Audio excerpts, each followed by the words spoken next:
everyone. We decided to speak tonight about a topic that's called Torah and science. Even though it's a very general topic, you can mix hundreds of different lectures that fall into this category, Torah and science. I have my own Torah and science. I also made a very famous DVD about it, which became very, very popular, and it's always growing and growing in English and in Hebrew. And today I just found out they're translating it to Turkish and to Spanish and to Russian, which means it's working. You know, when there is demand, that means you did something good. Now, I don't take any credit for myself, of course, because I'm a salesman of the best products was ever made in history. The product of the creator of the world. I present his Torah. I show that everything the scientific world discovered, almost everything, I can show you that it was all written black on white in the Torah 3,321 years ago when the Torah was given to the Jews in public. It was a very primitive time, very primitive generation. Obviously, we never expected in our time to discover some of the most amazing discoveries in the scientific world. We didn't expect to find them in our Torah, in a generation that nobody even had a calculator or a telescope or nevertheless computer or anything like that. So it's very interesting. The specialty of this lecture is to prove without any doubt, not beyond reasonable doubt, like in a court. That's not good enough. Beyond any doubt that the Jewish book, the Jewish Torah, is the only divine book that was ever given to people in history. Now I know, if in case you are educated in religions and cults, you probably know that there are more than 80,000 religions and cults in the list in the internet, more than 80,000. And a normal person who is searching for God, and he wants to follow his instruction, and he wants to know the right path, it will take him hundreds of years to investigate all these religions and cults until he finally comes with the right conclusion. By the time he finds out, he has to be 1,000 years old. And of course, it's not realistic. So how does a normal, clever person start his research? Which religion is the most authentic one, or the only real religion? How does it start? It goes in the right chronological order. Which one was the first one?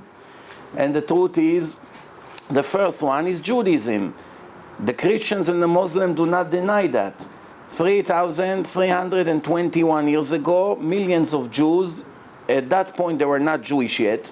They are called the Hebrews, the descendants of Abraham, the Hebrew, as the Torah named him Hebrew. Hebrew in Hebrew means one-sided, which means he lives in a generation that everyone that follow religion, follow fake religion, which means it's all cults. Thousands of cults in his time. People worship the sun, people worship the moon, people worship animals, all kinds of statues, all kinds of false belief. And here comes Abraham, and he decided it cannot be, he has to be a creator to the world. He began his journey when he was a little kid, and eventually when he was 48 years old, he started to teach the truth to the world, and the rest is history. About almost 200 years later, his descendants are standing in Mount Sinai after 210 years of slavery in Egypt. They came out 49 days after the exodus of Egypt. Millions of Hebrews are listening and hearing the voice of God for the first and last time in history. Up to now, no Muslims, no Christians, no Buddhists can deny any word of what I mentioned. But it gets much better. Even though Christianity started 2,000 years ago, they never try ever to put any doubts about Judaism. The opposite. They adopted Judaism 100%. Christianity never tried to say that Judaism is not a divine religion. The opposite. They call it the Old Testament, which means God gave part one, and now he decided to give a continuation from now on, which is the New Testament. But it's from the same God, same creator of the world, same story, just continuing from now on. Why? There is another actor in a movie. His name is Yossi, the son of Miriam and Joseph. and he's supposedly the Son of God, according to their belief, and he's going to be the Messiah, and the rest we know more or less what they're saying. So far, they're not trying to deny that Judaism is divine. The opposite. All Christians admit Judaism is a divine religion that was given to the Jews in front of millions of witnesses in 3,321 years ago. Muslims, 600 years after Christianity, came a person named Muhammad. He claimed Angel Gabriel gave him the Quran, and he's the new prophet. He never denied Judaism as well. The opposite. Half of the Quran, it's copying from the Torah. Ibrahim met Sarah, he had a son, and he has a grandson, and his grandson, Yosef, it's Yosef. Doesn't matter, everybody understands. We're talking about the same people. Different accent, different pronunciation, but it's the same actors. They're not denying that the Jews received the Torah in front of millions of witnesses. However, from the time Judaism was accepted by the Jews, by the Hebrews, 80,000 times one person came and told the story. One person, remember, I put the highlight on the one. Never ever more than one person came to start a religion or a cult. Never. Always one individual, which is very interesting. 80,000 times, not one of them thought to bring 5-6 witnesses to back up his story. We're going to see why. Soon we're going to understand why. And let's organize the lecture in few steps. Step number 1, we already went a little bit too far. My introduction was just a preview of what I'm going to talk about, but let's go to step 1 now. Step 1 means we first have to understand that there is a creator to the world. If we don't understand, if we don't know 100% that there is a creator to the world, everything else will be defected later on. We will have problems listening to his instruction, to believe the Torah is from him. It will create a lot of conflicts. So step number 1, I have to know scientifically there is a God. He created the world. He created me. He has a purpose in his creation. I need to know all this, not to believe, to know. Believing in science means not knowing. When a person says, I believe, a scientist say, we believe, everybody knows research is not so serious. They believe. We'll wait 5 years and see what their beliefs will bring us. So far, it's only a theory. When they say we know for sure, nobody argue. Well, they have full confidence that tomorrow at 2 o'clock there will be an eclipse. So they know. Why? It's math. Math, it's an exact science. Let's move on. How do I know there is a creator to the world? The proof is really, really much more simple than what you expect. I'm willing to swear, even though it's the first time I'm in this beautiful house, I'm willing to swear that this house was designed by a human being. I'm willing to put my life on the line, my children's life, my wife's life. Not that I hate them, I love them very much. But I'm willing to put everything I own and everything I will ever have, and I'm willing to bet that this house was designed and was built by someone like you and I, a person with a clever mind, with talent, etc., etc. Why? Because there is a rule. If there is a creation, it had a creator. This round table, that it's very symmetric and has the right measurement, was not made by a random explosion. If you think that this table was done by itself, you don't belong here. You belong somewhere, I don't want to say where. You understand? That's very simple. There is a creation, there was a creator. A brain with 10 trillion connections inside, the size of an apple. 10 trillion connections. 10 trillion. 80% liquid. And inside that size of an apple, full of water, full of gel, 10 trillion connection with very, very thin wire, that every 1,000 wires inside the human brain is equal to 1 hair out of my head. If I pull a hair now, it will be thick like 1,000 wires inside that brain that are very sophisticated, in a very, very sophisticated way, inside liquid. And if you cut one of them, the person is finished. You cut one of them, he cannot move his hand, or he cannot move his head, or he cannot remember anymore, or he cannot hear anymore. It will make him a very serious damage. So cutting 1 or 2 wires, putting a person out of commission. Is it possible to think that a brain like this was done by a random explosion as a result of some kind of a physical pressure? Who is the brilliant person that would dare to claim such a claim? That something so sophisticated was done by itself, without any planner. Does anybody here in this room that have a thought or think that something like this can be done by itself? So people are, some people would say that human beings came about because they evolved. So, but what you're saying, so even from what we've evolved from, it was also from the same situation, that it had a creator. It had a start. Things are always developing and becoming sometimes better, and sometimes there's mutation, and what they call evolution. It's possible that one species was developed from a combination of different species. I'm going to the beginning point. The first material that was made in this earth, and we see everything we have here, oxygen, we have rocks, we have water, we have sand, we have trees, we have everything that we have, fruit, 2 million different species of animals, and a very sophisticated machine called human being. Is it possible to think that this entire brilliant creation was done by itself? Nobody ever planned it. There was an accident, and a bomb went somewhere, I don't know, something happened. I don't really know even how they tried to explain the beginning point. They call it the Big Bang, whatever. The Big Bang theory. There was a random explosion, and everything fell into place. Obviously, if I would come and claim that I walked here on Riverside Drive, and next to the garbage can, I was very surprised because there was a bomb, something exploded, and pieces started to fly all over and connect in the air, and the glass came right into place, and everything, and the battery went in, and the cover, and all the pieces came and connected, and it fell on my hand, and it locked, and here it is. Let's put it that way. You will tell Mr. Shweki, make sure next time when you invite this fool not to waste our time. He doesn't belong in giving lectures. He belongs in a mental institution. This is what you're going to say about me after you heard my claim about the watch.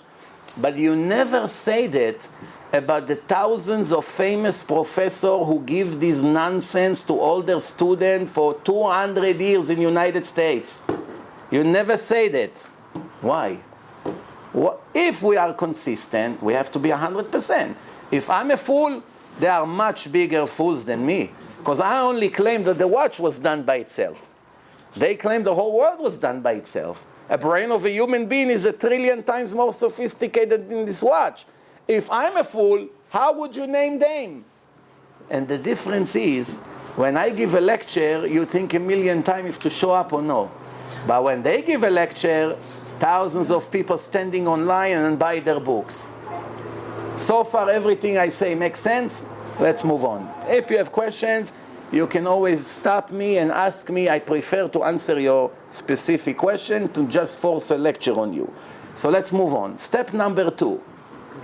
After I understand that if there is a creation, it must be that there was a creator, then I have a second step. Second step says that the more sophisticated is the creation, it indicates that the creator was also very sophisticated.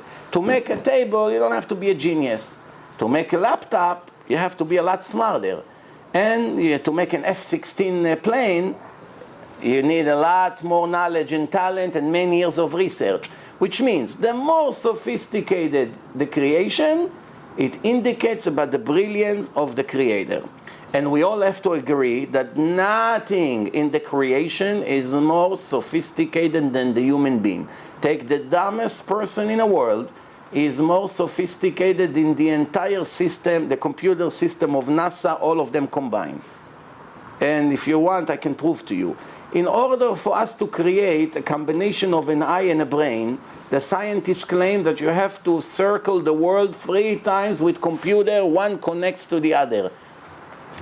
One computer connects to the other, circled the earth 3 times to create just the combination between the eyes and the brain. Everything the eye see sends to the brain, everything is recorded in the conscious and in the subconscious, and later when you need it, it comes in the right time out. It's a very, very sophisticated system. And you have to know, the eye see not only what you are paying attention to. I'm sitting in this room, and I already recorded every second billions of details and items in this room that I'm not even aware of that I'm recording it as I speak. I even record things behind me which I'm not even looking at. Every beep in the street, every honk of a car, every dog that bark in the street, if you call me now 5 years from now and you hypnotize me, you will see that all the information is happening as we speak. Everything has been recorded in my brain to the last detail, everything, which is very interesting. This is a very sophisticated computer. It can never be done by itself. Step number 3, did we ever see, ever in history, a person who created something without a purpose? Please show me. Show me any item that was done ever by any human being that you ever recorded in your history. Did you ever see somebody made something just like that for no reason? If a person made glasses, there's a purpose for it. They made a laptop, there's a purpose for it. A table, even this glass that worth a penny. Do you know how many weeks the planners of this cup were sitting and arguing until they decided to plan it that way? It has to be narrow in the bottom, wider in the top. They made a level here.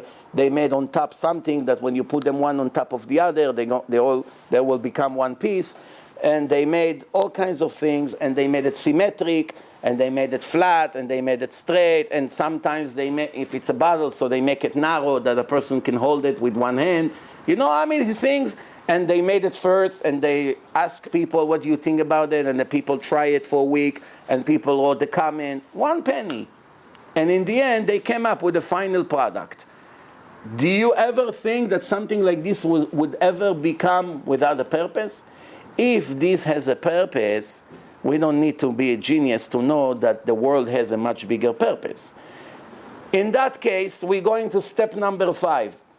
If there is a purpose, is it possible that the manufacturer of the world created such a sophisticated world and put us here as the main product? We are the main machine in this world. We are the number 1 out of 2 million species. We are the most clever one. We are the most sophisticated one. We control nature. We control the animals. We control all the raw material.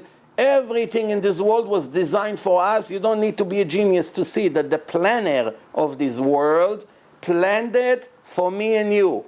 Is it possible that he would put us here and never tell us the purpose of the creation? In that case, why did he bother? The point is like this. When someone made this laptop, go now all over the world. If you find any brand new laptop in a box without a manual, put an X on my website. Don't ever waste a minute on my lectures. You don't need to. That means I don't know what I'm talking about, but you never find. Every product that they ever made come with a book of instructions. Why? If there's no book of instruction, why bothering? If I would never see the instruction of this computer, well, in my case, I have Joey, so he is my manual. But any other person that doesn't have assistant, he has to sit hours and learn all the combinations, all the benefits that the laptop offers. If not, maybe he will use 1,000% from the ability that this laptop has. What would he know? Few, 5, 6 things, and there's so many other things the computer offers you, you will never know. You don't know if you press 4 buttons, you can do a reset and save your computer. How would you know such a thing without a manual? In a billion years, you would never know. You don't know what to have. You need the engineer of the computer to tell you all the secrets about his creation. Anything that was ever made with instruction, what it was made for, and how to use it. So far, everything is clear. So we have 5 steps. First, how do we know there is God? We look at the creation. We know there was a creator. Second, if the creation is very brilliant, it indicates about the ability of the creator. Third, We never found any creation without a purpose. And the next step is, how can it be that there is a creation and the Creator did not tell us the purpose? We see everything was made for us, and of course He gave us book of instruction. In that case, where is that book? Where is that book? Comes Judaism and give you the answer. We're going to investigate. We're not going to believe all kinds of claims. We want to investigate and to know 100%.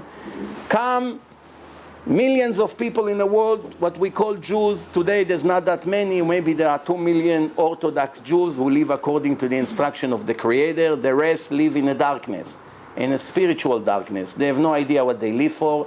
If you ask them, if you interview them on the street, please tell me what's the purpose of your life? To make money, to be healthy, to get married and have children, to have hobbies, to have vacations, to sleep in bed all day, to get a tan on a beach on my yacht. Everyone has his dreams. To be a famous athlete, to be an NBA star, to be a rock and roll guitar player. Everyone has a dream.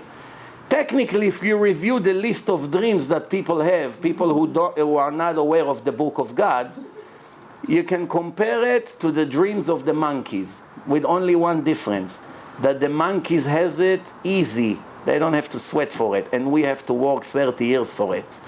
Is it possible that the monkey, that I'm controlling him, will have everything that I'm dreaming about just as he's born, and I'm going to work 30 years for it? Did you ever see a monkey who had to work 30 years to pay the mortgage? 30 years to have a place to live? As he's born, he has a place to live. Did you see a monkey that has to spend 5 hours in the kitchen every day to prepare money to his family? 1, 2, 3, they have food. Whatever they want. The dogs. He come to my driveway, he has garbage bags. Chinese, Italian, Persian, Arabic food. Whatever we ate that day. Now, when the dogs eat the leftover, they're not really suffering. They don't feel, look, I'm eating the leftover with germs. If the dog knew how miserable he is, that he has to eat my leftover, then he would suffer. But since he's not aware of it, he has a great feeling. Look at me. I come, I don't even know what to choose. My son started to put food for the cat. The cat was very skinny. 1 week later, it's 10 times, not double, 10 times fatter in 1 week. The cat became. He gets so confused. He comes, he doesn't know. My son stuffed the deck. This, that. So the cat, forget it. He cannot walk through the stairs soon. Why is it? Everything for free, everything delicious. They eat. We have to work very hard. First, you have to go to work. Then by the time you earn the money, you have to go to the grocery and buy everything. And then by the time you get home, you have to start cleaning it, peeling it, cooking it, making everything ready. Not always it comes delicious. Sometimes you get on your head from the husband if the food is horrible. Depends who you married. Yeah. But anyway, after all that, you eat 2 minutes. I hope I didn't touch a sensitive point. 3 months, huh? Finally, after 5 hours of working, 2 minutes pleasure, and then another 20 minutes in the bathroom, and that's life, and that's how it is. Now, what's the purpose of life? To be rich? 98% of the people in the world are not rich. If that was the purpose of the Creator, He would make everyone rich. Since 98% of the people in the world are not rich, and many of them cannot even afford a piece of bread a day, it's very difficult. Africa, Sudan, most of the Arab countries, even in Israel, more than half of the population go to sleep hungry. 500,000 Jewish kids in Israel going to sleep hungry, cannot afford food. You hear about all these famous millionaires in Tel Aviv, but most of the kids in Israel are very poor, cannot afford anything. So most of the world is poor. If the purpose of the creation was to pleasure the people here and to do it in a materialistic way, then everybody had to have equal pleasure. There's no reason why one creation will have full pleasure and the other one only half, and the other one nothing. So obviously that's not the purpose. To be healthy, most people in the world are sick with at least one sickness. At least one. This kind of problem, ulcer, eyes problem, allergies. It's millions of things that you can name. So that wasn't the purpose, because then in that case, everyone would be healthy. The purpose was to be happy, happiness, to be happy. I promise you 90% of Americans are living on Prozac today. Yeah, anti-depression medicine, whether they're rich, poor, they have a job, they don't have a job, they're successful, they're movie stars, either drugs or Prozac or alcohol. Why? Everyone with stress, almost no one is happy. They even ask Bill Gates, is your wealth brought you ever happiness? He said, absolutely not. There was in an interview in prime time in Israel. He said, it only brought me convenience, but never happiness. They asked him, you are the right person to ask. Does money bring happiness? He said, he got angry. Absolutely not. When I die, I would leave my children only $10 million. Can't afford even an apartment in Midtown. The children of Bill Gates, after he gave $17 billion for donations so far, you know. So what do you see from it? He comes and declares, I have everything, and never brought me happiness. You don't need him. King Solomon already wrote it in his will. I had everything, I control the world, and my conclusion to life is, fear God, follow his instruction, because that's what human being is all about, nothing else. You were created for a purpose. Here is the book. For your own benefit, listen to him. When you die, he will send you to the place he wants to send you, to pay you for your eternal reward. Or God forbid, if you go against him, there is a price to pay. You choose. You have free choice. Nobody forces you. You are clever. You see the details. You want to be righteous? Fine. You want to be wicked? Fine. Nobody puts a gun to your head right now. But eventually, everyone gets reward, or the opposite, depend on the choices he made in life. You don't need to wait 70 years to die and to see what you get, good or bad. In our own life, we are paying for our choices. You choose the wrong woman, you get married, life is a nightmare. Arguments, disrespect, violence, police, 911, drug problems, alcohol, all kinds of things, put you on television. You don't want to even go home, or she doesn't want to come home. Depends who's worse. So one bad choice, 1 minute of a bad choice, 40 years of suffering.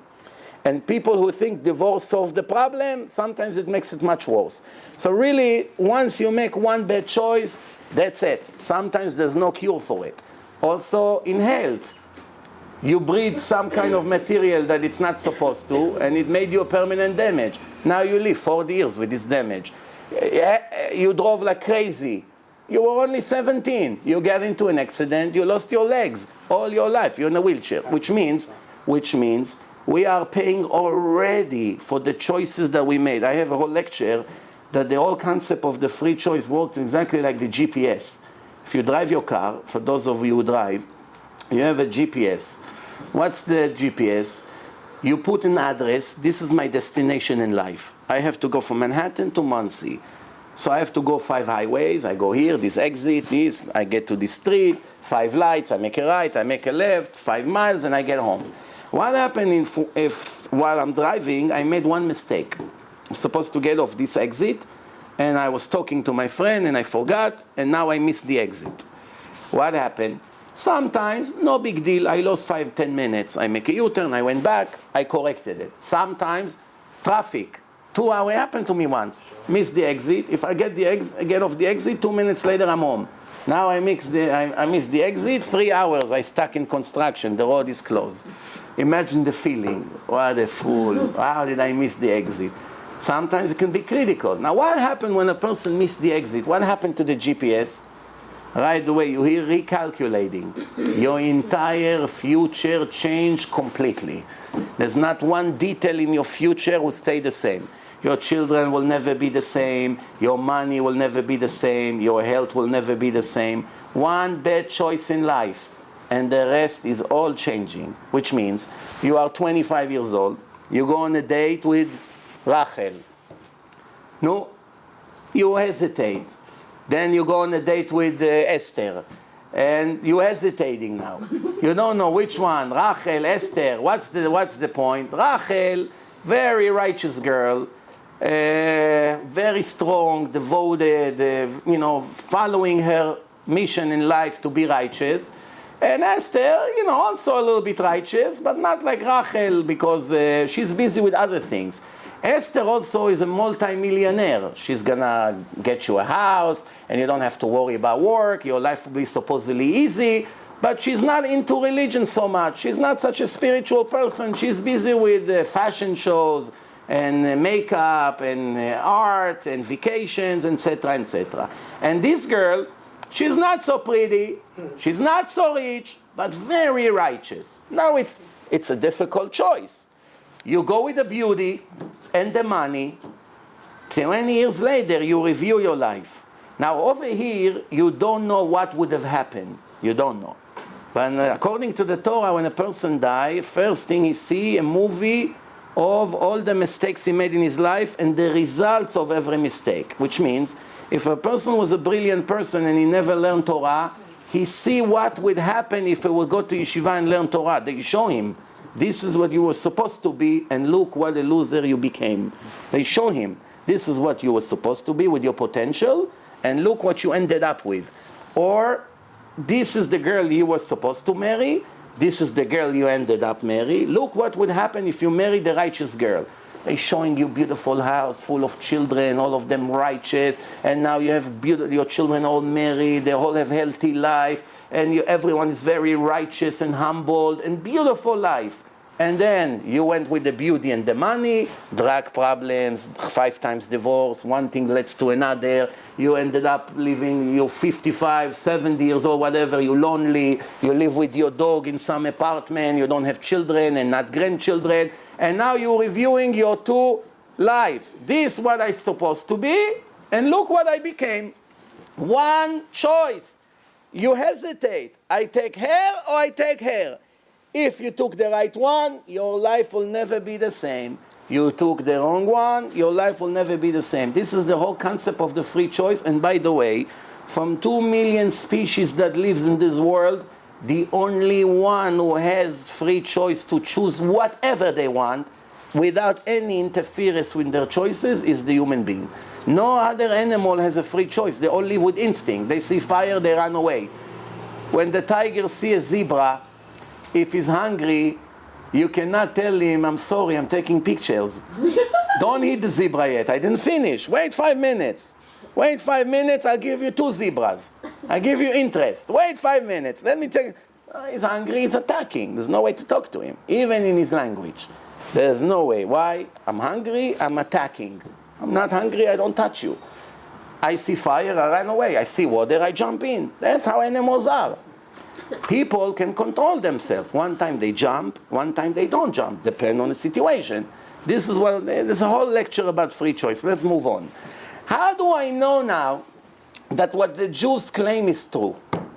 Not believing. How do I know 100% that this is a divine book and every letter inside is divine? Why it's important to know? If I prove 100% that the Torah is divine, can I stay the same after? Let's say right now, I live with no religion. I don't believe in anything, I don't believe in God, I don't believe in any law system, nothing. And a person just proved to me that this book is the book of God. What do you think? It would be clever to ignore the book after I saw that it's the book of God, or the opposite? I would have to put all my efforts to learn the book and to practice as much as I can. What do you think? Which one of the two is the correct way? To see, to be impressed, God, beautiful book, nice book of instruction. I just saw the proofs, now I know there is God, now I know the Torah is real, I know Judaism is the only real religion. I'm not in a mood for it, leave me alone. I just want to eat and drink, go to the bar, do whatever I want. When I die, I worry about it. Is this the right approach? Or a person should say, no matter what, whether I like it, whether I don't like it, whether it's easy, whether it's difficult, whether whatever, I have to put every drop of my sweat and my energy into it to become successful in the mission that my Creator put me for in this world. What do you think is the right approach? The question. They're afraid to say the first one. You know what? Because then it's going to be no return from there. No, so what's the answer? Huh? Should I answer for you? Huh? You know what the answer, no? Anybody disagree with me? Huh? No, don't be embarrassed. Let's prove to you that the Torah is divine. The Torah, it's really not one Torah, it's two Torahs, written and oral. Why you need two Torahs? Because if all the instructions of God will be written in one book, from that moment on, every person, whether he's Jewish or not, have free access to all the secrets and all the instructions of God. In that case, all the concept of conversion, that a non-Jew can come and convert into Judaism with the acceptance of the Jewish court, after they test him and they see he's sincere, loses value. Because every Ahmed and every Chris go to his home. In those days, everyone had a beard. Everyone was covering their head. All women were covered from head to toe. So what do they have to do? Just change their name to an Hebrew name and come to a different country and say, hey, Shalom, how are you? We are Jewish. That's it. How would you know? Because they have all the instruction. They already come with tefillin, they come with talit, they come with a siddur, they have their own Sefer Torah. How do you know who is his grandmother? How do you know? There's no way to know. It's not like today, you can Google it. 3,000 years ago, if an Ahmed came and said, my name is Yosef, and my grandmother was Miriam, and my grandmother was Sarah, how do you know? He has everything. He has tefillin, he comes, he knows how to pray, he writes his own Sefer Torah. Everything you do, he does. He knows how to slaughter the animal, everything. The answer is, that's why God was not interested. Because the Torah says that he chose the Jews from all the nation.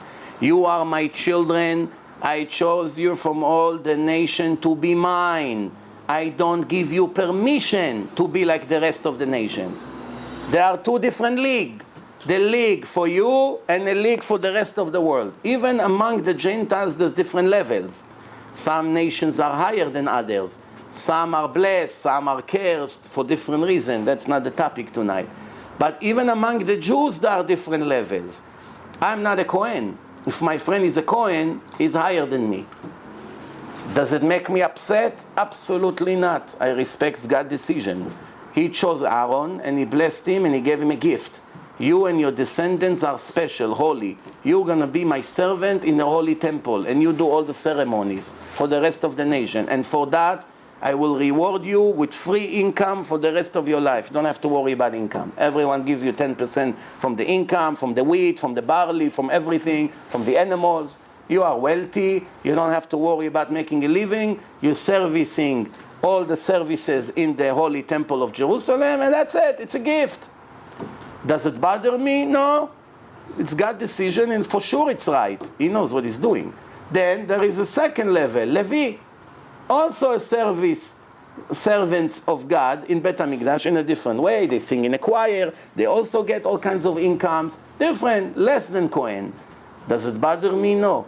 Then there's man and a woman. A man is higher than a woman. Now I know all the women here right away get upset.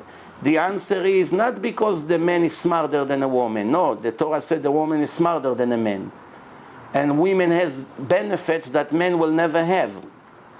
And the Torah said that you have to respect your wife and treat her like a queen and buy her gift and help her and never bother her and never yell at her and definitely no violence. And she has a lot of great rights. And when you marry her, you give her a contract, you already promise her in case you die one day how she's protected, her financial future is protected, in case one day you get divorced for whatever reason, her rights come before even your children. First you have to pay her from what you left. There's a lot of rights to women in Judaism. And women can do everything they want. She can even put tefillin. She can do anything, almost everything she can do. And we have examples in the Gemara that Bruria, the wife of Rabbi Meir, was sitting with tefillin and arguing with the Chachamim. So there's no really discriminations against women. However, the only reason God made Eve was an assistant to Adam. Adam came first, and the Torah says God saw that it's not good for the man to be alone. That's why he made him an assistant. Ezer kenegdo, he made a woman to be his assistant. Who is more important, Obama or his vice president? Who makes the decision? I never heard once about the vice president of the United States. Everything I hear, Obama decided, Obama did not decide. What about the second person in America? You hardly hear about him. Why? He's important, he's very important, but the president is above him. And if he decides left and the president wants to go right, we have to listen to the king. And that's the way it works. However, don't make the wrong mistake here. Every person has a level. Does it mean that he's not important, that God doesn't love him? Not true. He loved the Jews and he also loved the non-Jews. And he said that you cannot steal from them, you cannot deceive them, you cannot offend them, you cannot kill them, and many, many other things. Why? I created them. And when they destroyed, for whatever reason, don't even be happy, etc., etc. Let's move on now. So, since we have a written and oral Torah, one more thing we have to know. There is no way to understand one verse in the written Torah before we clarify what it meant in the oral Torah. For instance, even simple sentences that every first grade kid in yeshiva supposedly understand because it's simple Hebrew, does not mean literally what it sounds like. For instance, Lo tevashel gdi b'chalev imo. Don't cook the meat of the gdi, of a sheep, in the milk of his mother. That's not what it means.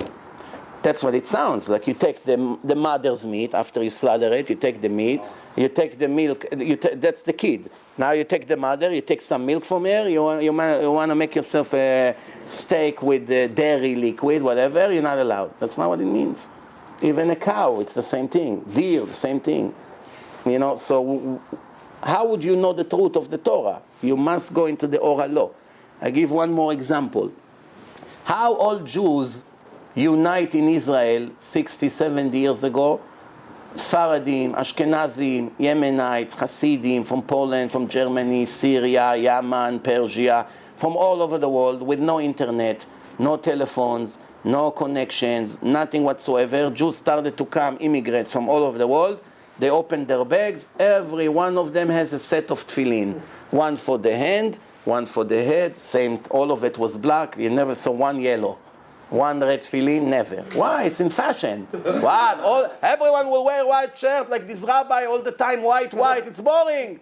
I want blue, red, pink. What's in clothing? It keeps changing. Tefillin always stay black all over the world, even though they had no connection. I give you another example. The Polish Jews came, they opened up the Torah, they opened the scroll. 304,805 letters were written manually with a feather and ink. Deep it. Aleph. Baruch Hashem, I finished one. 2. 304,805 letters. Takes between 1 and 2 years to prepare a Sefer Torah. Jews from all over look completely different. One has a fair hat and long peot. This Syrian looks like Arab with kilt, with special tarbush like this, with a mustache or whatever. They open up, same Torah. The Polish one with the Yiddish accent, speaking Yiddish, and the Arab Jew that came from Syria or from Egypt, opened it, same Torah, with no connection. All over the world, same Torah. And same Gemara. Same Shulchan Aruch. Same mezuzah, 713 letters, everything the same. Same Brit Milah. Tomorrow the Syrian Jew has Brit Milah. They speak with different accents, same tradition, same everything. The German Jew, same Brit Milah. Did you ever see someone who make Brit Milah over here? How come? It's not written in the Torah how to circumcise the babies. It's not written in the Torah how to prepare tefillin.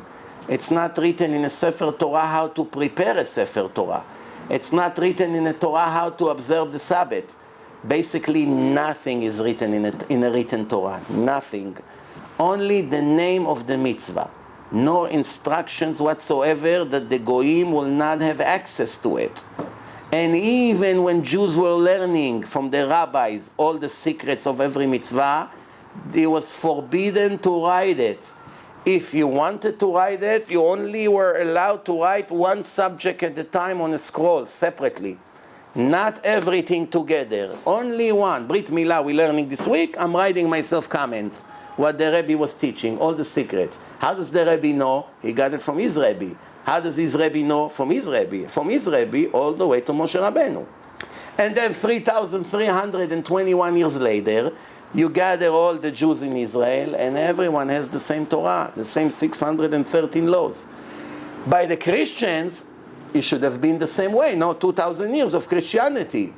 How many different Christianities we have, do you know? Different Christianities.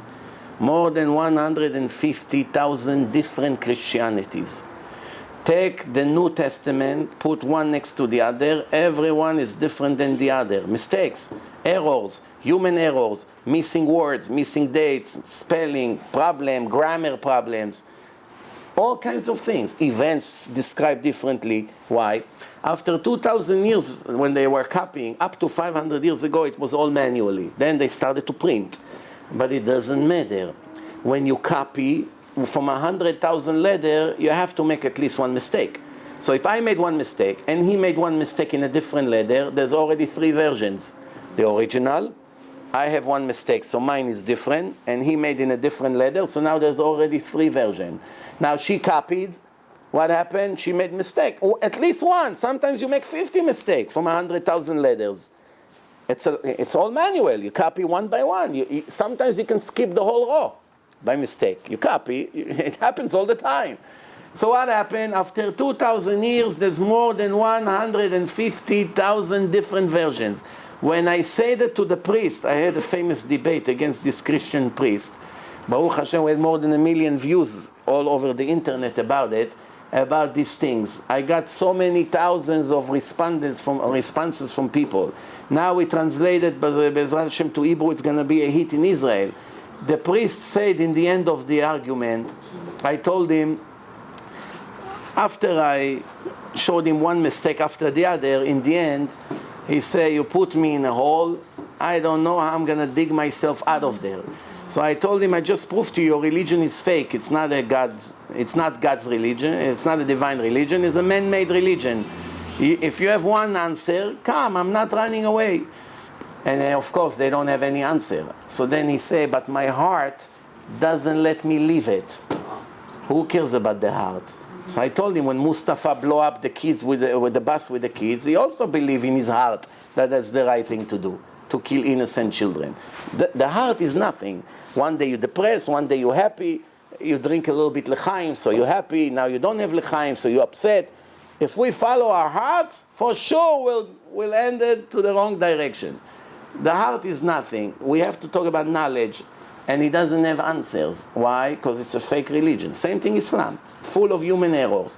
Let me give you a few examples what I mean human errors.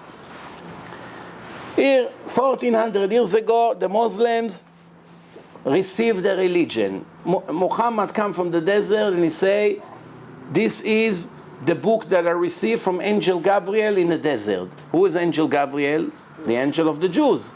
How did he know about him? Everybody knew Torah in those days. Everyone, even the Goyim. A very popular book. It's the best seller ever. Even better than Harry Potter. Harry Potter you don't have in every house in the world. The Torah probably in every house. No matter where you go, Poland, Czechoslovakia, Japan, even in China. There's much more apartments with the Torah than other books. So, Muhammad brought the Torah, now at the Quran. Now remember, he never tried to claim that the Torah is not real. The opposite. The Torah for sure is from God. Opening the Quran in Surah 40, verse 36 to 37, he described that Pharaoh and Haman had a meeting. Pharaoh and Haman. What's the problem? Haman was born almost 1,000 years after the last Pharaoh died. Haman and Pharaoh could never have a meeting. And here, according to the Quran, they wanted to build a tower to go and fight. They said that Pharaoh and Haman, they were two wicked people. And they had a meeting, and the meeting they planned that they want to make a tower and go and fight against God. But Haman and Pharaoh could never see each other, because Haman was 1,000 years. How did they know about Haman? From Megillat Esther. That was about 2,400 years ago. And the Torah, 3,300 years ago. 900 years difference. Pharaoh of Egypt, the last Pharaoh, to the first Haman. There's no way they can ever see each other. No. let's continue. Who is the mother of JC? Miriam, no? Mary, Maria. Same lady with a different dress. So, it's the same ladies, only one actress. Miriam, Maria, Mary, you name it. And who was the sister of Moshe? The sister of Moses and Aaron? Also Miriam. Miriam. In the Quran, they made one critical mistake. They mixed between the two Miriams and made them into one person. The mother of JC is the sister of Moses. 1,300 years difference in a generation. The Miriam, the prophet, this is before we enter the Holy Land. And Maria, the mother of JC, it's 1,300 years difference. And in the Quran, it says that the wife of Pharaoh raised Moshe. Who raised Moshe? The daughter of Pharaoh, Batya, the daughter of Pharaoh. But in the Quran it says clearly the wife. The wife. She said, don't kill the baby that I found in the Nile. We may have use for him. The wife of Pharaoh found Moshe. The Torah said, no, it was the daughter of Pharaoh. Human errors like little children in a mental institution, first grade. No, I'm not exaggerating. Please, I'm 100% serious. I'm not even joking. The mistakes in the New Testament and the mistakes in the Quran are equal without any exaggeration or disrespect. That's the truth. Equal to a kid 5 to 6 years old in school today in Israel or in America, any Jewish kid that knows a little bit about Torah, he just learned for 2-3 months Torah, would not make such mistakes. My children, 5 years old, he would know that the one who found Moshe is the daughter of Pharaoh. He would not say the wife of Pharaoh. He would know that Pharaoh and Haman had nothing to do together. It's different times. He would know this. It's very simple things. Big mistakes in the Quran. When Maria brought the baby in her hand to the people of her town, they told her, oh Maria, what a strange thing you brought. Oh, the sister of Aaron. Your father wasn't a bad man and your mother was not a prostitute. And Maria, the daughter of Amram, the mother of JC, became the daughter of Amram, the sister of Aaron and Moshe. Critical mistakes in a book that 1.5 billion Arabs willing to die for it. Die and take us with them. Based on that phony book that it's full of human errors. Not to talk about it. Where is the best proof, besides the Torah, that the Holy Land belongs only to the Jews and no other nation? Which book in history will be just as equal proof to the Torah? If you come to the United Nations and you want to prove that in history the land always belonged to the Jews, which book you would use to prove your case? One guess. Quran. According to the Quran, Eretz Israel belong only to Israel. Surah 5 verse 21. Moshe speak to the Jewish nation. Progress to the land that Allah promised you. Surah 7, 137. And then we got the tortured nation, the nation of Israel, got permission to progress to the Holy Land. And they inherit the East and the West, and all the promises who God promised the nation of Israel were kept. Quran. Surah 10, 93. And then God put the Jewish nation, Bnei Israel, securely in their land and gave them all the wealth. Surah 17, 104. Allah is mentioning history. We drowned Pharaoh and everything that he had with him. And later I told the nation of Israel, settle in the Holy Land and be together. Surah 28, 3-5, verse 3-5. I decided to have mercy to the weak and to make them the leader and inherit the land which I promised to give them. And many other examples. Nowhere in the Quran the word Jerusalem mentioned as a holy city to the Muslim. Nowhere. This is only in the last few generations. Yes? We're talking about science though, aren't we? Is this about that? I'm proving how do you know a book is divine? And how do you know that the proof is not divine? Now, for instance, this is a book that 1.5 billion people follow, and they're willing to swear that it's from God. Once there is a human error in a book, regardless of what human error, for instance, if I tell you that the Twin Towers collapsed in Brooklyn, we all know it happened in Manhattan. Is it possible that God gave me this book if such an error appeared in a book? Didn't we also say that didn't Abraham also say that his wife was his sister? No, Abraham said to his wife, say that you are my sister. Okay. Say. Okay. He didn't say, the Torah didn't say she was. Abraham's wife was also saying that he was his sister. No, Abraham said to Sarah, if you're going to say that you are my wife, they're going to kill me. Please say that you are my sister, otherwise they'll kill me. It's a life risk. Well, it's not a mistake. I can tell my wife, when we go there, if they ask you who you are, say that you are my sister. It's not, no mistake. This is what Abraham said. But I asked you a question, you didn't answer me. I ask you, if I came to you in the name of God and claim He gave me a book, and inside that book it says that the Twin Towers collapsed in Brooklyn, is it possible that I received that book from God, regardless of the rest of the book? Start again. Okay, again, I say to you, I came here, first time you ever see me. I brought a book, there's no religion yet. I come and I give you the book and I say, God made me the prophet, and you have to follow the instruction of His book. I'm the leader and you have to obey my instructions. And this is the book who God gave me. Now you open the book, first page, and there was a big explosion. The Twin Towers collapsed in Kings Highway in Brooklyn. That's what it says in the book. Is it possible that this book is from God, or 100% without a doubt we know right now that this is a fake book, it's not from God?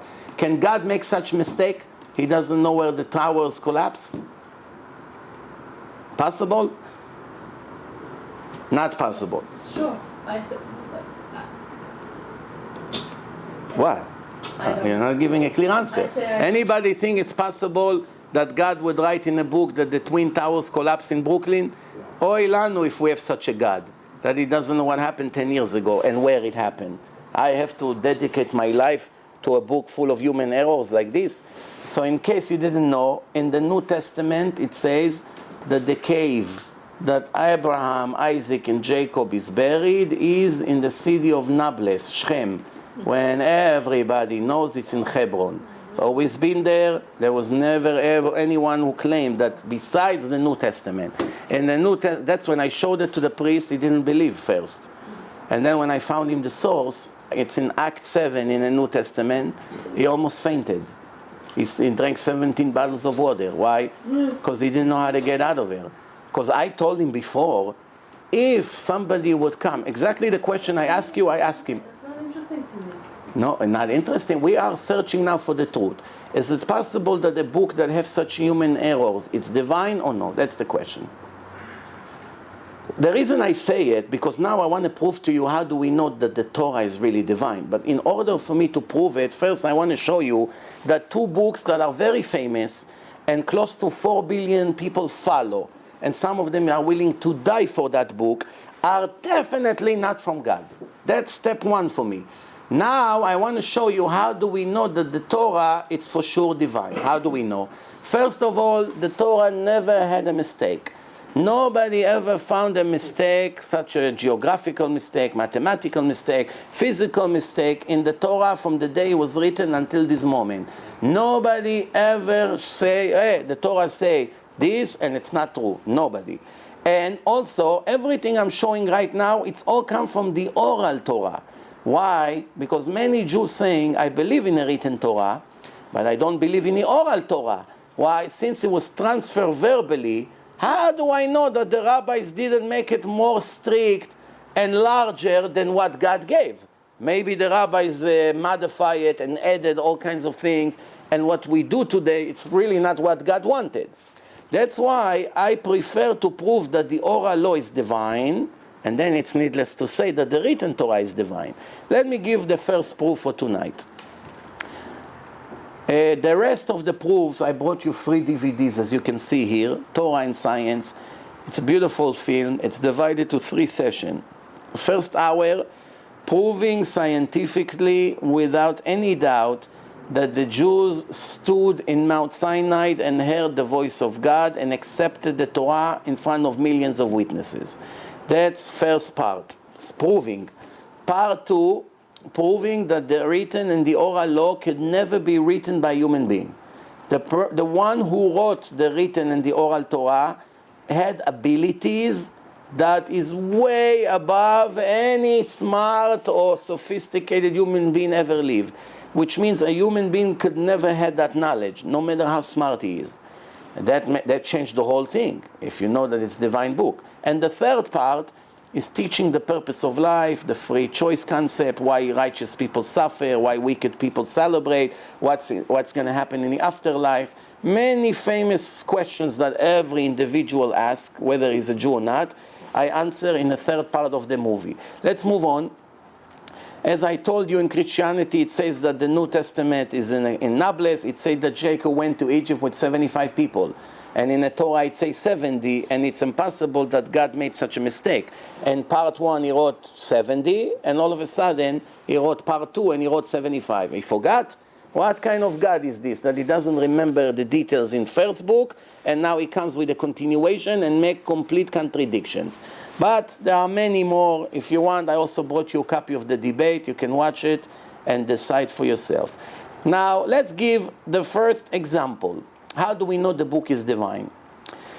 The Torah said to the Jews, I'm giving you this Torah for you to follow. If you follow it, I'm the faithful God who will pay you a huge reward for it.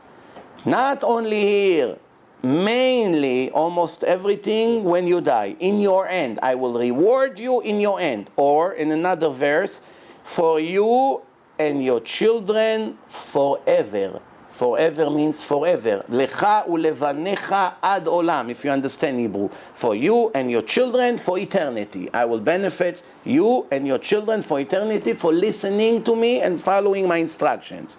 What happens if you don't listen to me, God says? I'm reading to you a verse in Deuteronomy chapter 4. It says like this. I will spread you in all the nations. Did it happen or not? This was written 3,300. There's not one country that you don't have Jews. Even in Afghanistan you have Jews. Arab countries, all over. In Saudi Arabia you have Jews. In Kuwait you have Jews. In Syria you have Jews. In Iran you have Jews. Everywhere you have Jews. China you have Jews. Everywhere. I will spread you in all the nations. Only very few of you will survive. We are the smallest nation on the planet. 13.2 million people, that's it, Jews. It sounds like we are at least 500 million, because you hear about us in the news and everywhere. There are more Nobel Prize winners, Jews, than anybody else. And the Jews are not even 0.01 of the population of the world. And they contributed more Nobel Prize winners than all the Gentiles combined. 99.99% of the Gentiles had less in relation than the Jewish Nobel Prize winners in every subject you can think of. In the United States, for instance, 50% of the doctors in the United States are Jewish. 50% are not Jewish. How many Jews you have in the United States? Less than 6% of the population. 6 million. 6 million out of 300 million, you calculate. 2%, 3%, whatever it is. 50%, same thing lawyers, same thing judges. Very interesting. Such a small group from the entire country contributing very high number of intelligent people with knowledge, with education, etc. Same thing with wealth. In the list of the wealthiest people in America, the top 100, many of them are Jews, in a much bigger ratio than what it's supposed to be. It's supposed to be not even 1 out of the 100, if you compare. But there are very many big names. The richest people in America, many of them are Jewish people. So you see, this is a blessed nation, no matter from what direction you look at that. And the Torah comes and say, I will spread you in all the nation, only very few of you will survive. This is a prophecy. A person could never promise such a thing. And what does it say? We started in the same generation like the Chinese people, 4,200 years ago. After the flood, the Torah described there was a massive rain, 40 days straight, non-stop.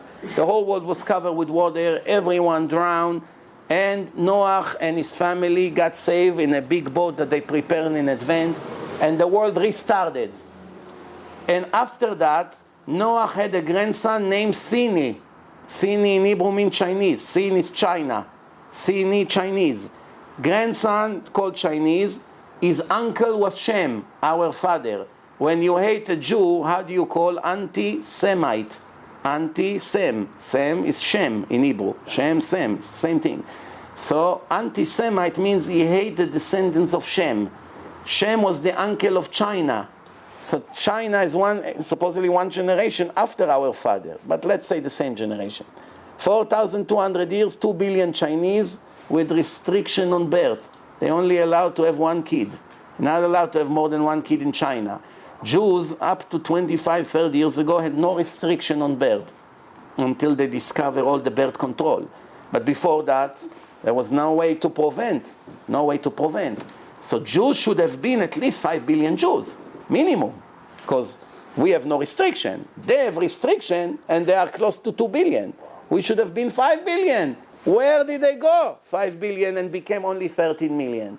There's nothing to compare what it should have been to what it became. The restriction of one is maybe for the last, I don't know, 20, 30, 40 years, something less than that. So I take it back. Yeah. It's irrelevant. Forget about the restriction on birth. We should have been just as 2 billion like them, because we started in the same generation. We are 13 million, 13.2 million.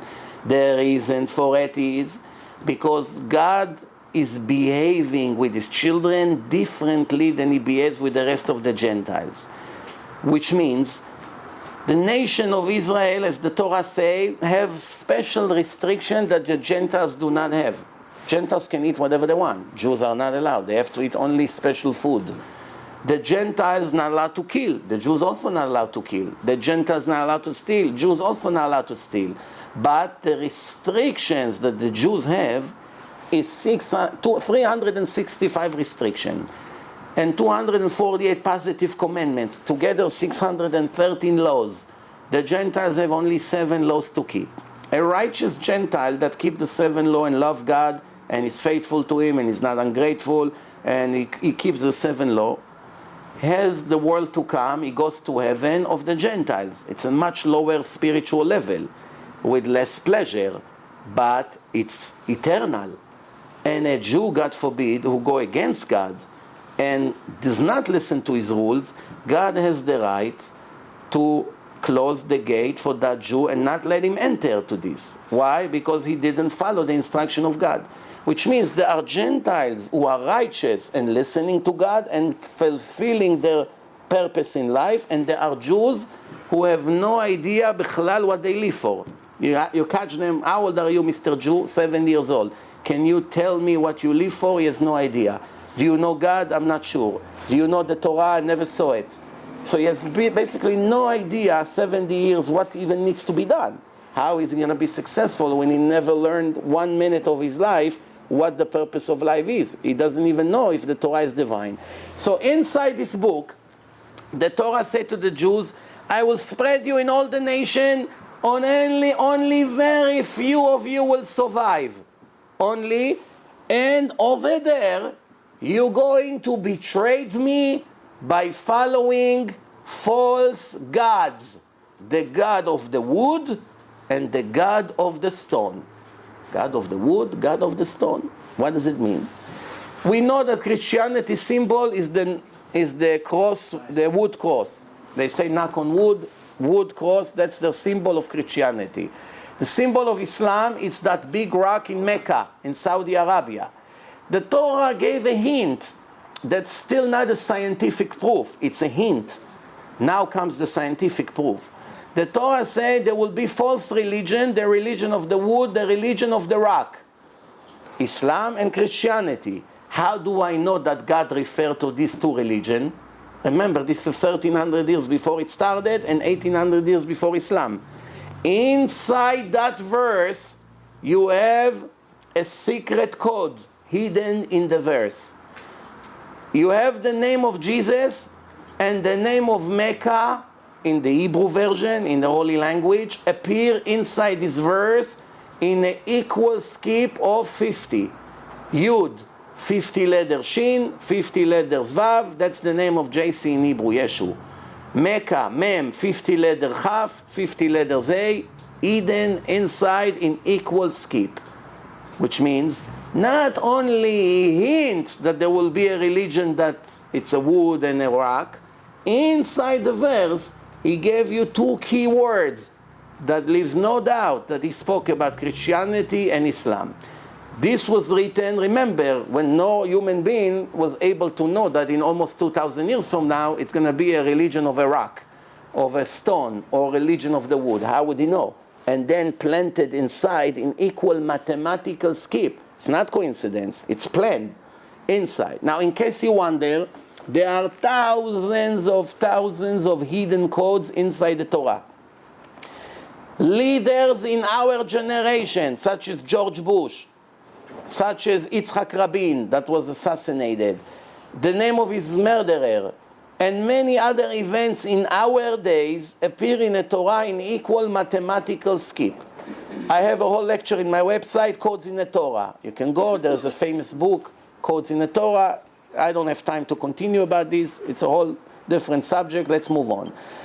Next proof is the Torah said to the Jews, this is what you're going to eat from everything who lives in the oceans, in the water. Everything that have fins and scales, you're allowed to eat. Why? The concept of my Torah, of Judaism, is everything to become valid need two witnesses to testify. Two witnesses. One witness is not enough. We need two signs. So when I allow you to eat things from the water, I put two signs in them for you to know that they are kosher. When I allow you to eat certain animals, I also put two signs in the body of these animals. When I want to testify about the renewal of the moon, it needs two kosher witnesses to testify. Always two. What does it have to do, fins and scales? 72% of the world is water. Almost the whole globe is blue. 72%. How deep? All the way from uptown Manhattan to downtown Manhattan, they discovered already, which is 12 kilometers. It's much, much, much deeper, but the pressure is tremendous. It's very difficult to go very deep, more than 12 kilometers. Pressure is tremendous. So the point is like this. When the Torah was given to the Jews in Mount Sinai, more than half of the kind of the species that lives in the oceans and in the rivers were not even existed. Many of the fish that you see today are as results of mixing between one species to another and always recreating new kinds that were not exist 3,300 years ago. Sometimes naturally in the oceans they get mixed, sometimes artificially in museums, in all kinds of research in Florida, in Eilat, in different, the scientists are merging between one kind and the other and creating. In Eilat, in Israel, there is a museum with pools, and inside they tell you, this species was created from this, and this is what came out. This and this. Now, when the Torah said to the Jews, if you want to know if you permit it, if you're allowed to eat it, you don't have to know it. You can go now somewhere in the middle of the ocean and you caught some fish. You never saw him in your whole life. There's more than 40,000 different kind of fish. I'm able to remember all of them? No, of course not. I don't have to. There are more than millions and trillions of things that are moving all the times in the ocean, constantly, all over the world. I have no way simultaneously to see all of them. But the Torah told me you don't have to. Don't break your head. All you have to know that you have to see fins and scales. You saw it, it's kosher. Whether you know it, doesn't matter. No fins and scales, it's not kosher. Comes the oral Torah and comment on that verse. Remember I told you before, you cannot understand one verse without checking first what the oral Torah has to say. And what does the oral Torah says? Everything that have scales for sure have fins. I know, I created it. You will never find anything in the water all over my world that did not, if it had scales, it did not have fins. However, you can find things that have fins but doesn't have scales, such as a shark, dolphin. Many fish are smooth skin. But if you saw scales, for sure you're gonna see fins, and all you need is to find one. You don't need to find 1,000. One, from now on until the end of the world. If you find one thing in the oceans, even those who are not exist yet will be born in 1,000 years from now. If you find one thing in the ocean that have scales and did not have fins, that's the end of Judaism right there. Because it will be the first mistake in the Torah, and you will never find mistake in my Torah, because I'm not making mistake, I'm God. Now let's analyze it together. If a Jew is in a hospital, God forbid, and they brought him half a fish, he doesn't see the fins. They show him, Mr. Cohen, here, raw fish, you wanted a draw, you want to make sushi out of it, right? Here, take it. Now we see raw fish, half. You only see the head and half of the body. So on the half, on the body, he sees scales. He scratched the scales, they're falling off. But he doesn't see the fins. The Torah says you need 2 witnesses. You only have 1 witness. Where is the other one? You don't need. Because the oral Torah promise, if you had 1, the second one was for sure there. Now, do you know a human being that is able to promise such a thing 3,321 years ago? Show me. What person will take such a risk? First of all, what does it have to do with the book of laws? You want me not to be a thief? Fine. You want me not to be a murderer? Fine. You want me to observe the Sabbath? Fine. Why are you impressing me now with knowledge about the oceans, about the animals? Who cares? Why are you trying to impress me? I never saw in any other religion, in their books of law, any kind of impressive information about the brilliance of the creation. Never find. I never saw one prophecy in the Quran. I never saw one prophecy in the New Testament. As a matter of fact, 200 years after Christianity started, Christianity gambled, and they gave one prophecy. That's it. The Jews will never return to the Holy Land. After God destroyed the second temple, he will not give them a third chance. First temple, second temple, no more chances. And the Jews returned to the Holy Land. So about 12 years ago, we sent a letter to the previous Pope, how Mr. Yochanan explained that the Jews returned to the Holy Land. There are millions of Jews living in the Holy Land. So he answered, the Vatican does not recognize the state of Israel. You decide what we ask and what he answered. No, I don't see any relation. You sent the letter? Who sent the letter? Oh. Somebody that I was working with in seminars, he sent him a letter. The letter actually had also 2 more questions about the mistake in the New Testament, which you can see in my debate and in my Torah and Science film. But obviously I'm limited in time. I want to show you at least 3-4 proofs that at least nobody will get upset that there was not enough science. So let's move on. So the next proof is animals. The Torah says every animal, in order for it to be kosher, has to have 2 signs. It has to chew its cud, repossess the food, and have to have split hooves. Split means a cut in the hooves that goes all the way to the middle. Like a horse, it's complete, it's not cut. But it has to be cut. Now the point is like this, listen good. The Torah says there are 2 million different kinds of animals. 4 of them are exceptional. Make no mistake. Every one of the animals almost is not kosher. Horse is not kosher. Lion is not kosher. Leopard is not kosher.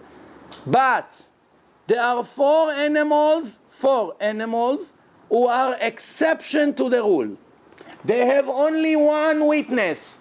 But make no mistake, they don't have the second one. The sheep, the cows, the deer, even the giraffe, the bison, the buffalo are all kosher. They have 2 signs. Dogs don't have any signs. They're not kosher. Horse don't have anything. But there are 4 animals. 4 animals that have 1 sign, and you may be fooled by it. Be careful. The pig, the camel, the rabbit, and the hare. 4 animals that have only one witness, either this or that, but not both of them. Now, why do I tell you this?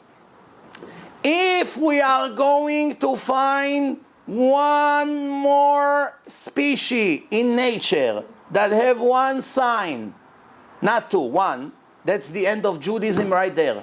Why? Because God in his book promised, my dear Jewish son or daughter, I'm nervous, I'm worried, you know. I made already a few mistakes tonight. Too many in one night is dangerous. So, my children, my sweethearts, I want you to make sure not to be fooled. There are only 4 animals that may fool you. Now, if somebody come from Zimbabwe tomorrow and say, Rabbi, I heard your lecture in the internet. Here, I prove you wrong. You see this black animal, whatever, red ears, this. Look, it have split hooves. And it doesn't chew his cud. You see, you say that if there will be a 5th kind, that means God did not know about this. Why he didn't write it in the Torah? That means the Torah is not from God. That would be the end of Judaism. Now let me ask you, let's be honest. We're searching for the truth here. We're not trying to win the argument. What person, even today, forget 3,321 years ago, even today with internet, with Google, with any kinds of technology that we have today, what person will gamble to write a fake book that's supposed to be the book of God? What person would write a promise in a book? From all the millions of different kinds of animals, 4 of them are in one category. 4, not 3, not 5. Which means it's going to be 3 or 5, it'll be the end of my book. Everybody knows I'm a liar. It's not a divine book. Now, do you know, today there are 2 million different kinds of animals. 2 million. 2 million. Imagine a person has 2 million children. Religious family that have 12 children mix their names already. For God, what's your name? Remind me. It's so much noise in the house. 2 million different children. Who would remember all their names?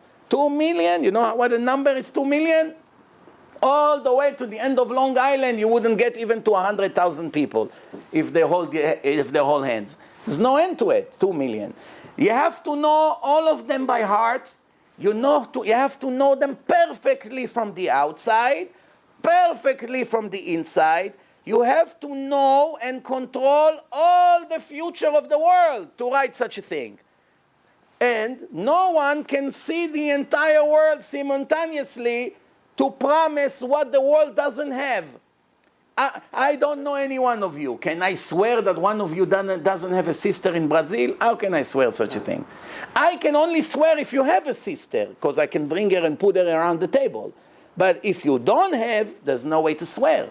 There is no way to promise that something does not exist in the world. And to be right 3,320 years, every hour, no, without any doubt. Nobody ever found it. This is a scientific proof. A person can never write it, but it gets much better. The next proof, the Torah says that the number of the stars in the universe, up to the generation of Galileo Galilei, in the year 1608, Galileo Galilei invented a telescope. It's really incorrect. That's what they teach in college. About 30 years before him, someone named Hubble, he really started it. And then he died. And then came Galileo and finished the job. So it's really a combination of 2 people. So Galileo had a telescope 6 feet wide. Up to that generation, which means up to the year 1608, every person in the world was willing to swear that there are maximum 8,000 stars. Why? People will stand on a mountain in a bright night and just manually count the stars. And it went between 6,000 to 8,000 stars, because there was no way to even imagine that there are trillions of stars. How are you supposed to know? Nobody ever saw it. There's no NASA, no telescope, no way to see. When Galileo raised his telescope to heaven, he was shocked, and the whole scientific world was shocked. And the Christian church killed him. because he got on their nerve. He said a few other things that the Christians didn't like, and they choked him in a special house when they used to choke the sinners. They used to put a person inside the place, they throw sand, and with the dust, person cannot breathe, and it fill up his lung, and that's how they used to kill people. Just like they did in the Christian Inquisition 500 years ago, killing thousands of Jews in Spain and in Portugal. Whatever they didn't like according to their way, you either with us or you dead, one of the two. Today they are different. Today they come with the power of the speech. They have millions of dollars and missionaries all over the world, and they come to try to convince you to follow their religion. Galileo was killed, but before he was killed, he raised his telescope and found out there are much more stars than what we imagine. Now, who needs Galileo when we have the Torah of God? Let's see what the Gemara, the oral Torah, told us 2,000 years ago. Now remember, this was accepted in Mount Sinai 3,321 years ago. The nation of Israel asked God, the Knesset, of the 120 chief rabbis and prophets of 2,000 years ago, not of today, of 2,000 years ago. They had a question to God, and they wrote it in a Gemara. Dear God, a person get remarried and never forget his ex-wife. For good or for bad. If she was a good wife, he never forget, he miss her. If she was a very bad wife, he still can never forget her. One way or the other, he will never forget. After 40 years, you see him on the street. Hi Moshe, how are you? You used to be married, right? No, I don't remember. What do you mean? You had a wife, her name was... I remember, you don't remember? Of course you remember. Everyone remember. So the Chachamim, the sages, ask God, a person get remarried and he still remember his ex-wife. And you, our father, you completely forgot about us. You've destroyed our second temple. You're throwing us to the exile now. We lose the land. We lose everything. How did you forget about us completely? Where are you? Save us. This was the idea. This is the answer of God. Listen good now. Amar la Kadosh Baruch Hu, Hashem answer. God says, 12 section I created in heaven. Now you're going to see soon what's the connection between the question and the answer, and how much we can learn from it. Where is it in Gemara? It's a Gemara, page Brachot, page 32. Masechet Brachot, the chapter of the blessings of the food, in page 32, in the left side of the page. So the Gemara says like this. God say, Biti, my daughter. 12, here he didn't say my son, my daughter. Biti, my daughter. The entire nation of Israel, it's in a female language. In Hebrew, it's like Spanish. You have male and female in every object. In English, it's not always male and female. If you say you don't know if you talk to a man or woman. If you hear someone say to someone, are you coming? You don't know. But in Hebrew, you know right away. Atba or ataba. You know right away. So Hashem say, Biti, my daughter, 12 section I created in heaven. And in each section I created 30 armies. And in each army I created 30 legion. And in each legion I created 30 raton. And in each raton I created 30 karaton. And in each karaton I created 30 gistera. And in each gistera I hung 365,000 multiplied by 10,000 stars. And all of it I created for you. Who is for you? The nation of Israel. And you have the nerve to tell me that I forgot about you and neglected you? That's the answer of God. You think because I destroyed the temple and I'm sending you now to Babylon or to Rome, do you think that was actually to Rome because it's the second destruction? Do you think I forgot about my children? Everything I created, all this galaxy for you, for the nation of Israel, the whole world is for you, for my children. And you think I forgot about you? That's the story. What are we learning from this story? Let's do the math. 12 section, 12, times 30, times 30, times 30, times 30, times 30, so 5 times 30s. 12, 30, 30, 30, 30, 30, times 365,000, Ribo, Revava, 3 more zeros, 10,000, multiplied by 10,000. It gives us 1 and 18 digits after the 1. I think that in English it's called quadrillion. I think, but don't hold me on that. It's 1 and 18 zeros after. 10 to the power of 19. This was in a generation, nobody had a telescope, nobody had NASA, and nobody could see more than maximum 8,000 stars. You have to be crazy to write such a thing in a book and claim that it's from God. If you are a faker, nobody would ever dream such a thing. Let's do the math. It gives us 1.0643 times 10 to the power of 19. Very long number. Let's see what NASA has to say. NASA. We all know NASA, the American agency. In 1990, 21 years ago, that's all, Dr. T. Brewers from Queen Mary College from London had a research with mega computers, computer size of a building each one, and found that the 10 to the power of 19 stars in universe. And the interesting thing is, the satellites are taking pictures of all the galaxy. Then there's a huge computer. The computer count how many stains, how many dots. And then they come up with a number. I don't really care about their number, whether it's a little bit off or on, it doesn't matter. All I care is how those who claim that the Torah, it's not a divine book. They claim it's a history book. The rabbis made it. How should I follow a book from 3,000 or 3,000 years ago? The rabbis made it. Today it's a civilized environment, and I'm not going to follow these ancient primitive laws. But the Torah says that the Torah applies to every person until the end of time.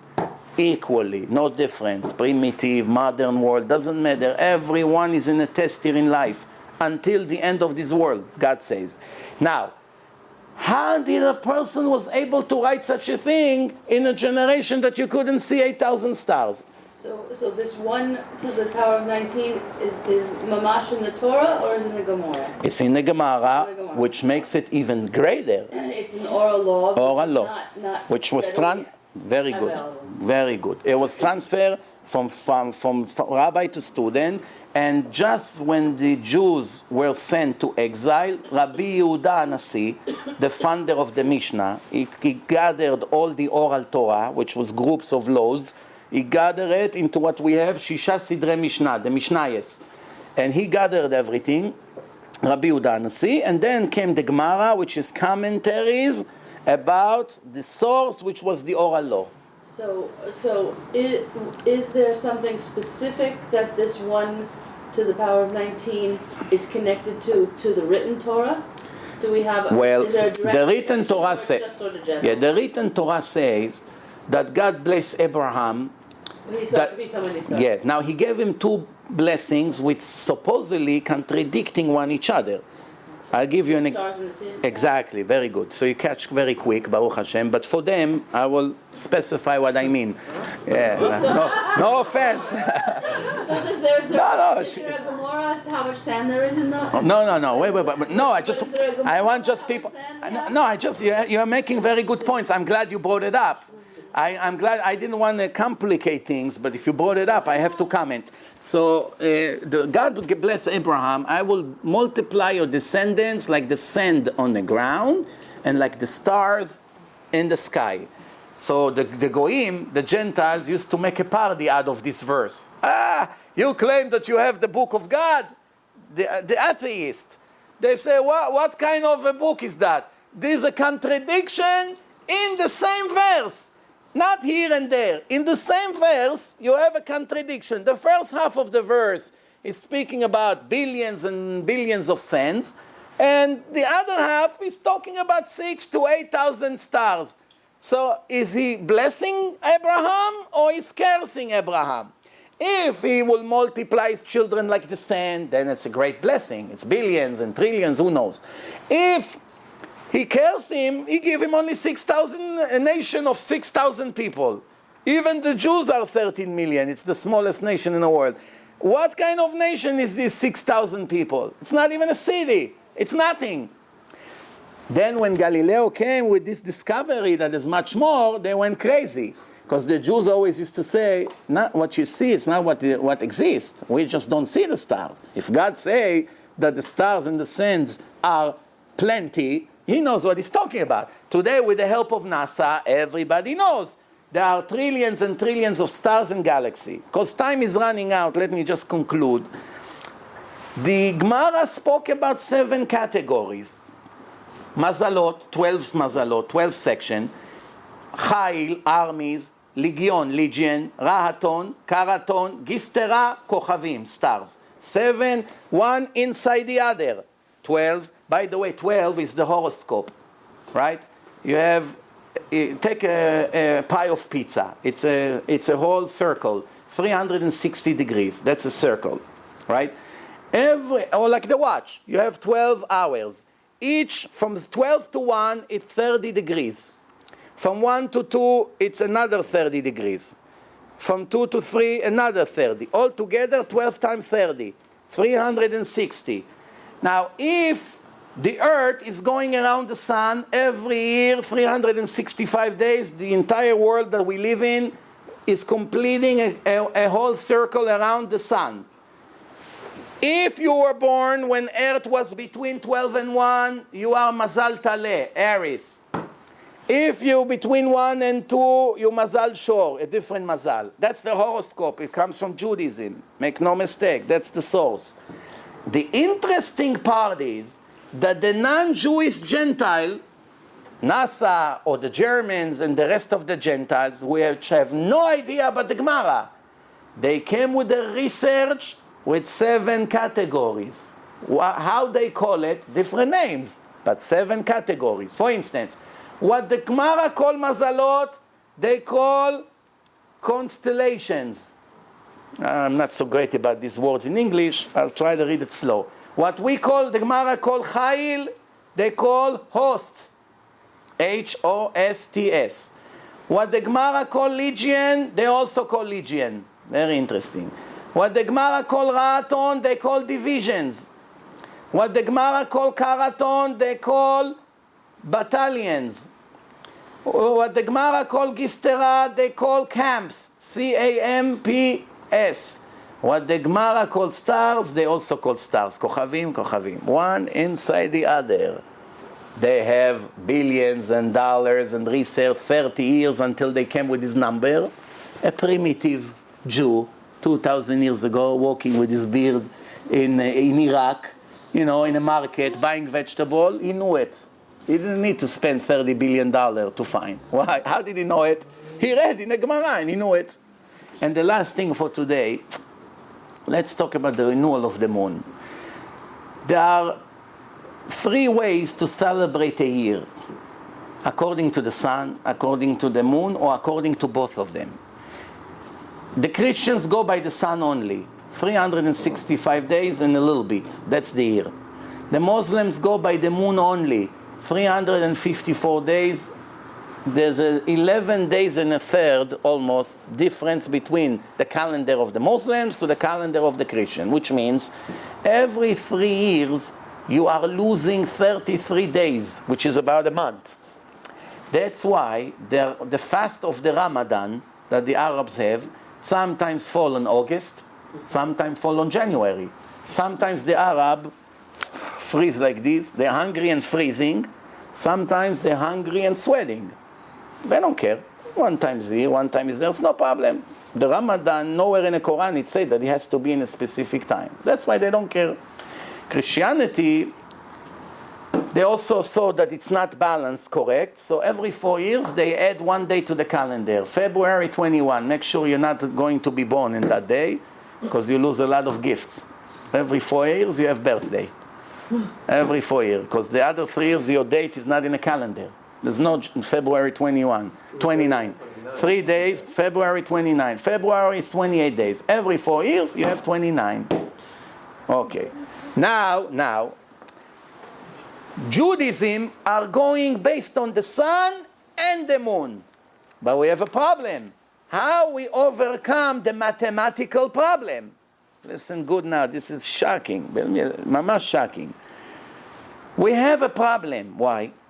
In the divine book that God gave us in Mount Sinai, in front of millions of people who heard the voice of God speaking, it's written that Passover, it's the holiday of the spring. Pesach, Chag HaAviv, the holiday of the spring. Which means, if today we see that Pesach fall on January or February, right? That would be the first mistake in the Torah. The Torah says Passover, the holiday of the spring. What spring? January, we're freezing, raining, hail. What spring?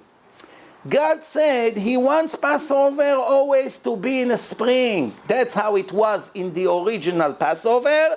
That's how He wants His children every year to celebrate in the spring, beautiful weather. That's how it was. How do you do Passover to always be in the spring? This is what the oral Torah says, the Midrash. Be'ota sha'a, at that time, God informed Moses, Moshe Rabbeinu, the laws and the calculation of the moon, and the tradition, and all the instructions.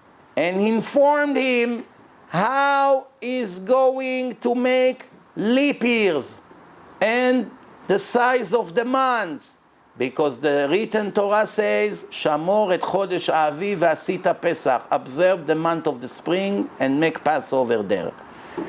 What does it mean? Listen good. Every 19 years cycle, we're adding 7 more months to the Jewish calendar. Every 2 to 3 years, there's an extra month. The Jewish months usually are 12 months. But every 2 or 3 years, you have 13 months in a year. It's called Adar Bet. Adar Aleph, Adar Bet. Now, the month of Passover is Nisan. Nisan, that's the month of Pesach.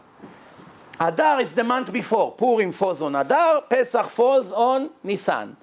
What happened now if Pesach is supposed to fall around March? It's still cold in Israel. We're going by Israel time.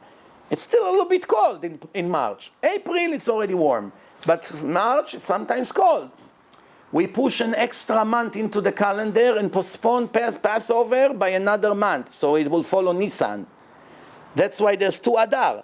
It was supposed to be Passover in 10 days. No, it's going to be in 40 days because we push another month into the calendar.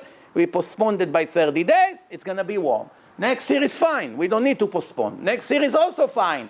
The third year, again, is falling on March. We push another month, and this is the trick. That's why every 19 years, the Jewish and the Christian date fall in the same date. Other than that, like Christmas and Hanukkah, usually fall around the same area, but not exactly in the same date. But every 19 years, it's exactly the same date. This is how it works. Now, to conclude that, in the old days, there was no Jewish calendar yet. No Jewish calendar yet. 2 witnesses had to come and testify that they saw the renewal of the moon. And based on that, the Jewish court announced that it's the beginning of a new month, and that's how they count 10 days. And in a 10 day, it's Yom Kippur. They count 14 days. In the 14 days of Nisan, it's going to be Passover. Very primitive and very consistent. Now the Gemara tells us a story, and this is my last thing for today. The rest is in a film. Amar lahem Rabban Gamliel. 200 witnesses came to testify that they saw right now the renewal of the moon. How do you see the renewal of the moon? The moon disappeared completely for a second. Up, there's nothing. Up, and it's right. A few minutes later, you see it again. In the beginning of the month, the moon is full. In a Jewish month, on the 15th of every Jewish month, the moon is full. From 1 to 15, it's rising, it's growing. From 15 to 30, it's decreasing. That's how it is. So now, listen good what happened. 200, not 200 witnesses came and said, Rabbi, we saw the renewal of the moon. The rabbi told them he's sitting inside the building. He's not outside. They came from outside. All of you are wrong. So, Rabbi, you are inside and we are outside. 200 people. All of us saw the renewal of the moon. The rabbi told them, you're all wrong. Why? They're not in the right place. Why? We received from Mount Sinai a minimal cycle.